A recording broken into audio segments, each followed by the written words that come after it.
Shalom jemaat Tuhan yang saya kasih, dalam episode kali ini kita mau belajar satu topik firman Tuhan yang saya beri judul adalah Roh memberi hidup.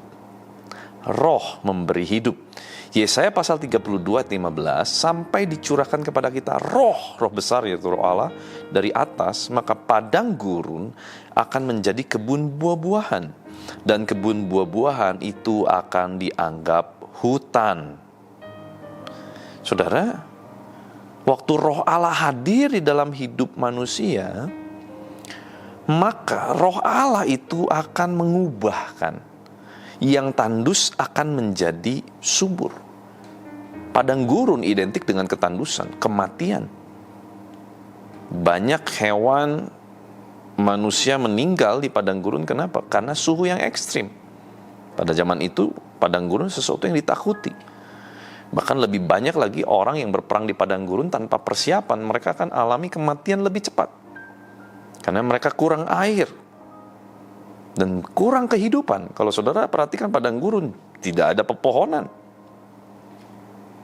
Susah untuk mendapatkan yang namanya pohon-pohonan. Tetapi justru dikatakan sampai dicurahkan kepada kita roh dari atas, maka perhatikan padang gurun yang begitu tandus berubah menjadi kebun buah-buahan. Ini bukan cuma menjadi kebun hijau, bukan.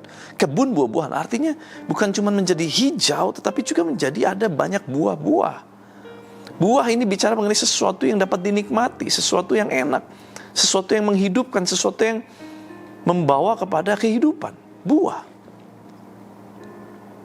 Manusia pertama Adam, Hawa, itu diberikan buah-buahan sebagai makanan mereka. Tumbuhan-tumbuhan berbiji, itu menjadi makanan mereka. Nah saudara, waktu roh Allah hadir dalam hidup Anda dan saya, maka apapun yang tandus dalam kehidupan kita, itu akan berubah 180 derajat.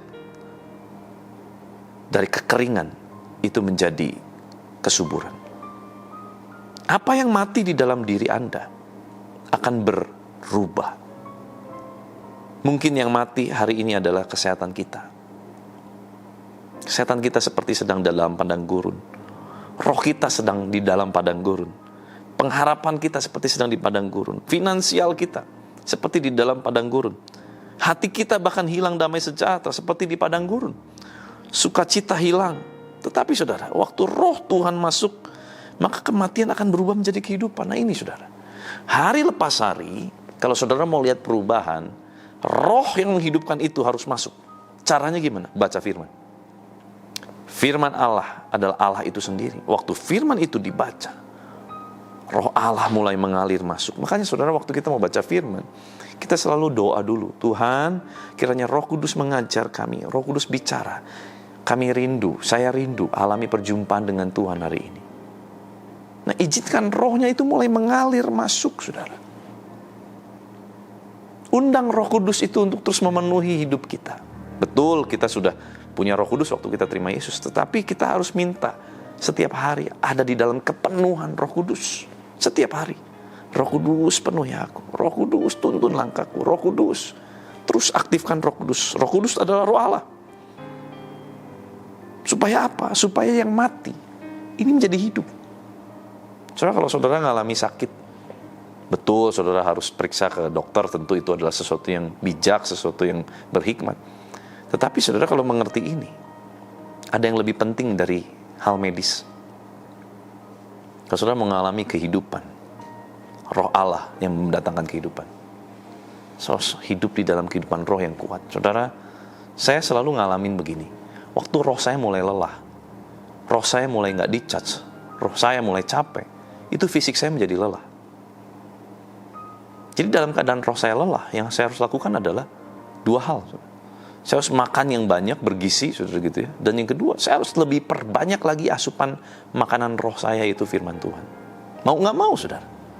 Selesai ini melayani lelah, apalagi misalnya melayani pelayanan pelepasan, lelah. Itu besok lusa, besoknya lah langsung lah setelah istirahat. Pagi itu kerasa badan tuh lemes, capek, saudara. Apa yang dimasukin? Firman harus lebih banyak dan juga makanan-makanan bergizi. Karena Pengalaman saya, saudara, waktu roh lelah, itu berdampak kepada tubuh. Tubuhnya jadi lelah juga, saudara. Rentan terhadap sakit penyakit. Yuk, saudara. Makanya ayo kita belajar hari ini. Roh yang memberikan kehidupan itu. Kita harus aktifkan roh Allah. Bekerja, berfungsi di dalam diri kita. Yuk kita berdoa. Tuhan, terima kasih buat firman-Mu mengajar, menegur, mengingatkan kami dengan luar biasa. Tuhan, terima kasih Engkau baik. Tuhan, kiranya Kau yang memberkati umat-Mu, Tuhan. Biarlah roh-Mu, roh kudus-Mu memenuhi ruang lingkup hati kami. Memenuhi setiap tindakan kami, pikiran kami, setiap apapun yang kami kerjakan. Roh Allah menguasai kami. Tuhan, kami rindu tempat-tempat tandus di dalam kehidupan kami, aspek-aspek yang tandus dalam kehidupan kami berubah menjadi kebun buah-buahan, di mana itu boleh berbuah lebat dan memberkati banyak orang. Tuhan, tolong setiap umat-Mu apapun keadaan mereka. Tuhan, tolong mereka, bahkan mereka yang sedang sakit di ranjangnya. Tuhan, sembuhkan mereka. Di dalam nama Tuhan Yesus, berkati seluruh aktivitas kami sepanjang hari ini, serahkan dalam tangan-Mu. Kuasa kehidupan, kuasa kebangkitan Kristus mengalir memerintah atas kami. Haleluya. Sama-sama kita katakan amin. Tuhan Yesus memberkati.